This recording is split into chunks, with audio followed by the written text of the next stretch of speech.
Welcome to my channel. আজকে আমি বানাচ্ছি কালাকাঁদ। হাফ লিটার দুধকে ভালোভাবে ক্ষীর বানিয়ে নেব।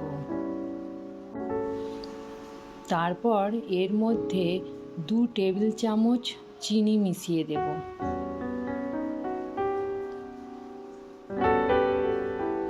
চিনিটা ভালোভাবে মিশিয়ে নিতে হবে।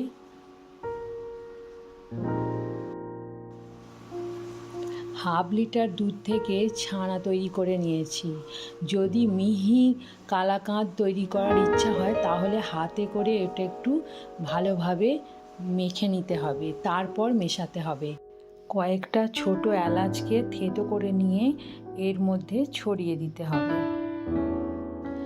যখন একটু শুকনো শুকনো মতো হয়ে যাবে তখন আমি এটাকে একটা অন্য পাত্রে তুলে নেব। এরপর নিজের ইচ্ছা মতো শেপ দিয়ে নেব। আর আমি কেশর আর কাজু বাদাম এর মধ্যে দিয়েছি। আপনাদের ইচ্ছা মতো আপনারা ড্রাই ফ্রুটস দিয়ে ডেকোরেট করতে পারেন। Thanks for watching.